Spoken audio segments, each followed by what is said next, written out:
Hey guys, so today's video has a plethora of topics that initially might seem disconnected. My hope is by the end of this video they're gonna make perfect sense together. So my topics are the following: compassion, autonomic nervous systems, HRV trackers, stress, breathing techniques, meditation, and how to win in life. Well, maybe not how to win in life, but all the other ones. And so let's start right away. So let me tell you about compassion. So when I'm working with one of my athletes, whether we're talking about nutrition, we're talking about mindset, we're talking about fitness, whatever it is, we're often in the scenario of analyzing behaviors, of analyzing episodes, analyzing how they did respond to certain events and so on. And what happens is that usually my athlete will go to a very negative place. So when we're analyzing an event, because we're thinking about what could have been better, my athlete will immediately go and shut down and be, everything is wrong, right? And it's not necessarily a positive, negative thing, it's just a state of mind. And more than a state of mind, it's a physiological state, right? They get very disappointed in themselves. Let's say that we, in a given week, we were trying to make the consumption of fat better, and I asked them how did that go, and they're like, it went terrible. I only did it like half of the time, and so on and so forth. And so it becomes a very negative analysis, right? And so when we're in this situation, I'm always asking my athlete to take 2 or 3 steps back and look at it from the point of view of compassion, right? And this is an important technique. The first thing there is that in this technique we not only assume that there's an emotion that is mediating our analysis, which is important, but we want to choose a particular emotion to make that, to go through that analysis. It would be amazing if emotions didn't mediate our perception of our own behaviors, but that is not the case, right? Like, our egos are involved, and those emotions are gonna color the way we perceive what we have done, right? And so given that that's the case, pretending to be objective or pretending that there's no emotion is not the right way to go. On the other way, trying to bring an emotion that is gonna actually allow me to have a more productive analysis is the way to go. And we go to compassion for the following reason.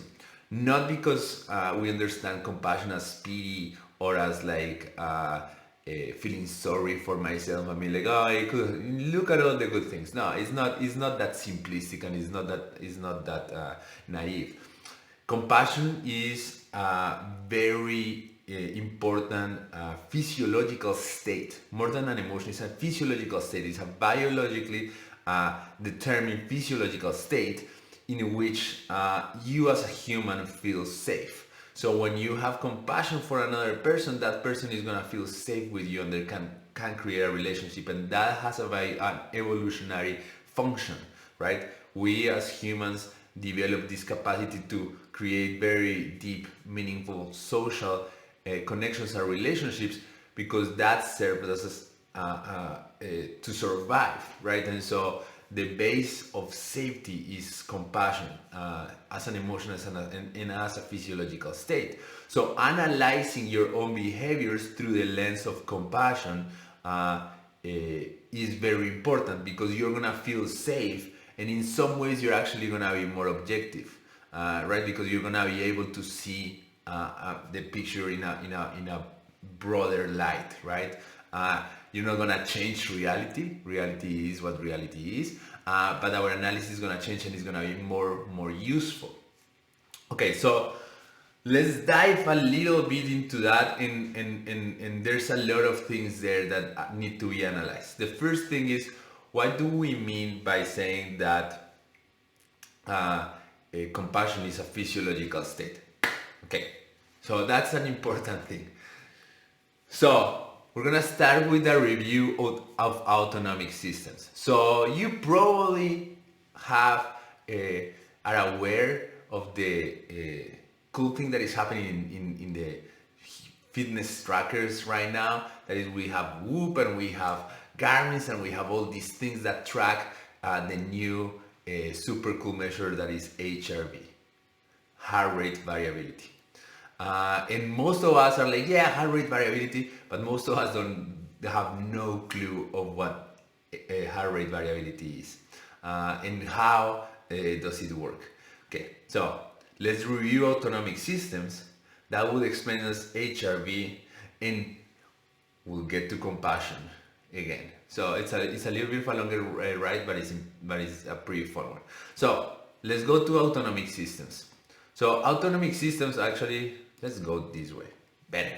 So autonomic systems are that part of your nervous system that handles all the automatic, for it's not the right word, but all the automatic processes, right? So digestion, breathing, rest and recovery, all the processes that your body is going through every second that you're alive, but that you don't consciously control, are part of the autonomic nervous system. So that is pretty much everything. And so the autonomic nervous system has a spectrum, has a very wide spectrum of functioning that is determined by two things: our environment and our internal emotions. So what I'm thinking, what I'm perceiving of the environment, and the environment itself. And sometimes the environment itself makes my autonomic system react in some ways that are not conscious to me at all. So I'm not that it goes without my conscious noticing, and sometimes it's things that I'm like being very conscious that make my system react in some ways. So you probably have heard of this before. Most people will tell you that in these autonomic systems there's two main states. One state is rest and recovery, which is when you're relaxed and you're chill and you want to eat or sleep. And another state that is the flight or fight response, that is when you're stressed and there's a threat into your life.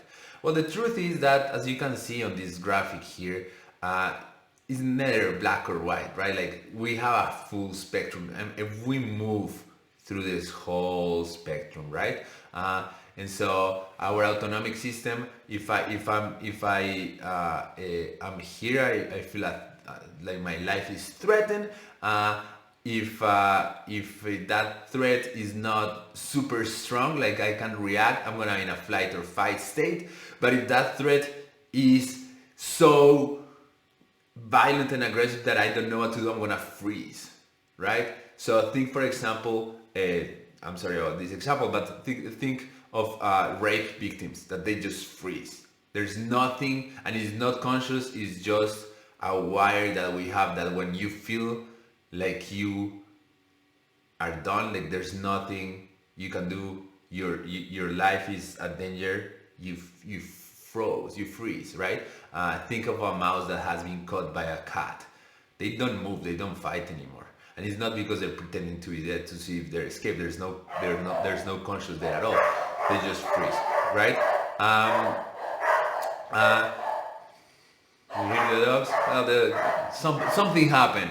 Anyhow, so in these states over here, when we're moving here, what's gonna happen is that my autonomic system is gonna send, when I'm in flight or fight, it's gonna send all the blood to my limbs, it's gonna raise my heart rate. But as soon as this goes over the edge and I feel too threatened, then I go all the way down to death. I freeze, my blood goes back to my heart rate lowers a little bit, and I just cannot move, right? Good. On the other side of the spectrum, we have normal life here, which is when I'm like more prone to rest, to digest, to recover. I don't feel any threat of life, and my heart rate is a little bit lower. The temperature of my body is good. And by good I mean it's pretty warm, and so everything moves. And this is where normal life happens. And on the end side of the spectrum is when I'm lethargic. So think about a state of depression, right? And so I'm not just calm. My system is completely inactive. I don't move. Uh, my heart rate is super low. My hands are always cold, right? And so we're always moving through all this spectrum, right? Uh, and and there's a cool thing here that you should know about autonomic nervous system is that this autonomic nervous system, the complexity of our autonomic nervous system as human, is a sign of our evolution as animals, or like as beings. And so the more primitive animals tend to have autonomic systems that only move in this part of the spectrum over here, right? And as you develop in evolutionary terms, your autonomic systems become more complex. And not only that, but the relationship between your conscious systems and your autonomic systems gets more developed. So what you think and how you act can affect the autonomic systems more consciously. And on the other hand, you're more conscious and more aware of how your autonomic systems are affecting your perception of reality, right? So the direction is gonna be there twofold. So first thing, let's talk compassion. So what we know about compassion is that in order for you to be able to be compassionate, your autonomic system has to be around over here. You have to be calm. You cannot reach a state of compassion if you don't feel safe. And that is one of the things that is important. And that's one of the things that we were saying. So if you're very stressed, there's zero chance that you're going to be compassionate with yourself or others. That is important to know.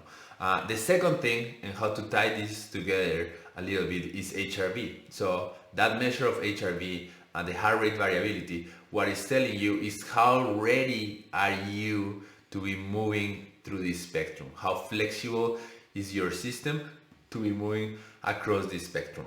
So if you are very stressed and chronically stressed, because of work, or because your training has been too hard, or because you've been having a terrible period with your spouse, and so you have been fighting for 2 weeks and you're super stressed, your autonomic system is gonna be here, and your HRV, your heart rate variability, is gonna be very little. Your heart is not gonna be able to move a lot, and so you're gonna be in a chronic state of flight or fight over here. Right? If your HRV is very high, it means that you're gonna be able to move through this spectrum, that your heart that you can go from calm to active as you please a little bit. And that is important because think, for example, that like not everything here is negative. Like if you want to perform really high athletically, you want to be able to go to this zone over here, to this flight or fight. It's not necessarily always a threat, right? Like you wanna be able to like activate the run from the Birch system, so that like you run that 5K faster, right? And so when you see those HRV measures from tracking, or all these recovery measures from fitness trackers, they are calculating the capacity of your system to move through all this spectrum. I'm not gonna get into the details of what HRV actually measures, which is the distance between heartbeat, the average distance between heartbeats, because what really matters is the meaning of that measure, which is this one. Good. So now we know that, right? So now we know that compassion is a physiological state, that you have to be over here in able to achieve it, and that you have fitness trackers that are very good at measuring that. All those things are important. Before I tied everything together, I wanted to look at the following quote. This is from Professor Porges, who developed a whole view on autonomic nervous systems, which is very, very useful, and I'll link to his one of his many talks in the links in the description before. But the quote says, "Our physiology colors our perception of the world."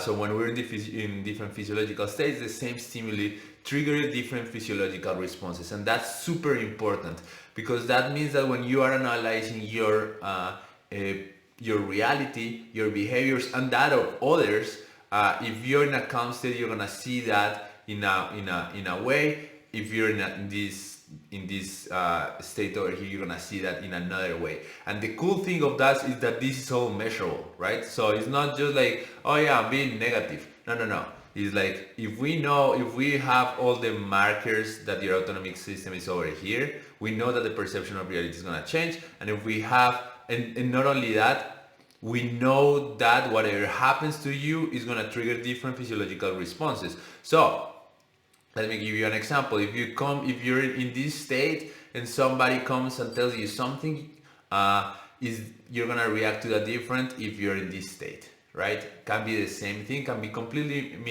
meaningless, right? Same thing that if something happens to you, if you are in a constant state of flight or fight and you get hit by a car, your physiological response to that is gonna be different if you're here. So it's not just an emotional thing, right? Good. That is the main thing. And that tells you that when you want to analyze, any behavior or any activity that you needed to perform, you have to be in a state of calm, and that is important. And you might be like, why? And it's because if you're not in a state of calm, you're not gonna be able to have compassion, and you're gonna be in a flight or fight response, which is, and this ties to what we said before, in physiological terms, is a primitive state. That's where you are. That's where reptiles have that we share with them. This part of their autonomic systems we share. That is a very primitive response. So what we're gonna be able to do there is very primitive. We're not gonna be able to analyze things very carefully, with care and safety. We're gonna feel threatened. We're gonna be in defense mode. So everything that we are going to look at is gonna go through the lens of threat and defense, and that means that anything you analyze is gonna feel like an attack, which is a terrible way to analyze anything, right? And so that is the main thing. Okay, so I think that should make a lot of sense now. Good. Now let's go practical, because I know this was a lot of theory, but let's go practical. There was one thing that I said at the beginning that is important to take into account, and is that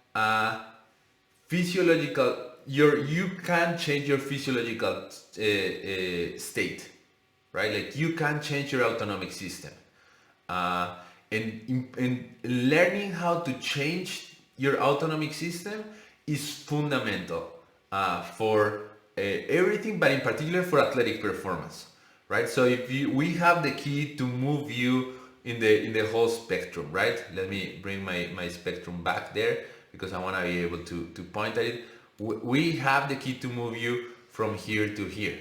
And what are the techniques or things that we can do that measure that? And this is where all the evolutionary science and research comes in, that I'm not gonna talk about, but it's super cool. And so please go ahead and read all the references that I'm gonna put down in the description. But one of the things that we differentiate mammals and more and from from our ancestors, for lack of a better word, is that there's a connection between our autonomic systems and the muscles of our face that is very clear, and from our breathing, right? And so and we can we can really measure those connections very carefully. The cool thing is that the techniques that we have used, that cultures different than the Western culture have been using forever to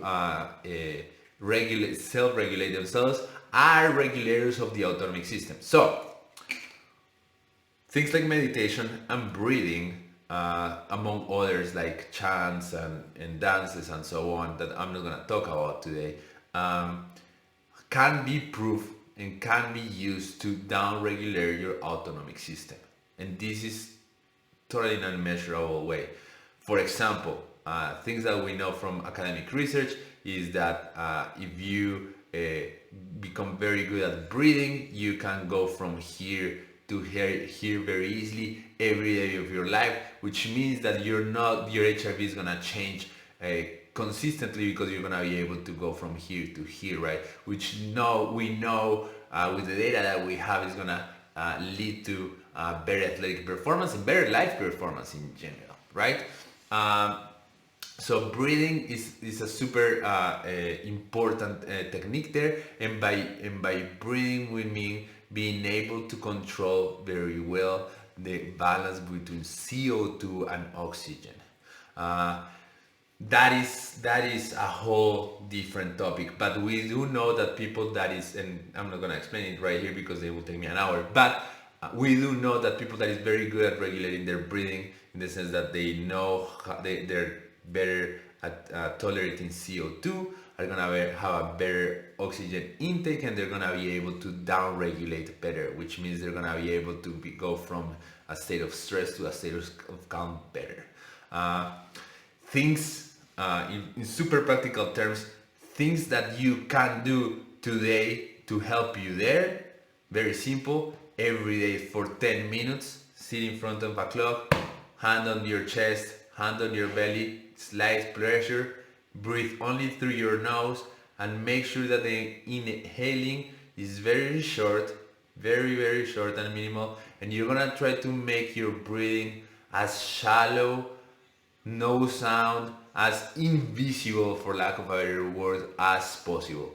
And just doing that for 10 minutes will make you a better breather, and will also in turn make you better at moving through this autonomic spectrum at the will, basically.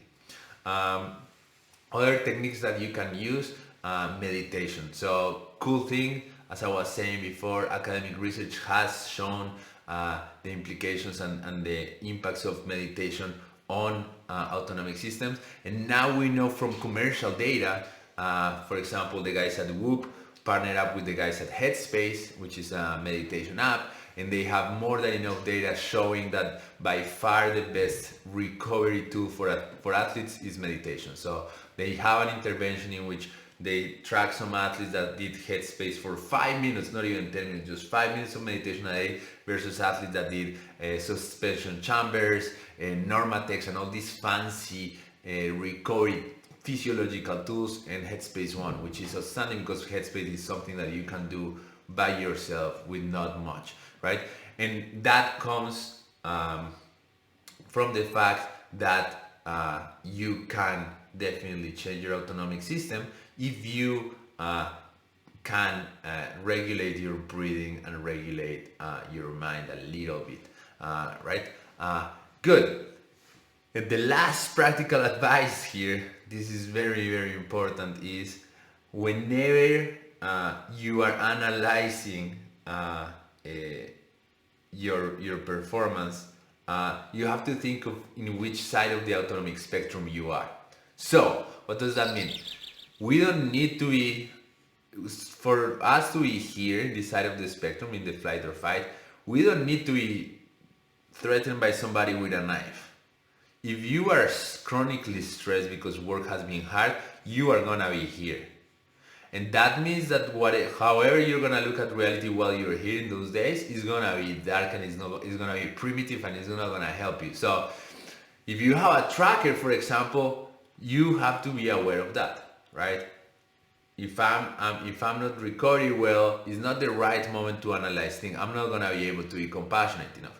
That on the other side, if I am here, right, and I need to analyze something, and I want to channel my compassion, do 10 minutes of meditation, do 10 minutes of the breathing technique that I just told you. It sounds super simplistic, and it is. It's very simple, but you'll be able to move a little bit more towards this side, and your analysis will be more productive and better. Not because we're being positive, not because you are gonna be able to see the positive and omit the negative, but quite the opposite, because you're gonna feel safe. Remember that in this side of the spectrum is, like, in order to socialize, this is what differentiates us from less evolved beings. When we're able to socialize is when we are here. Let me rephrase that. We're able to socialize when we are here, right? This is when we feel safe. You don't socialize with a person that you don't feel safe with.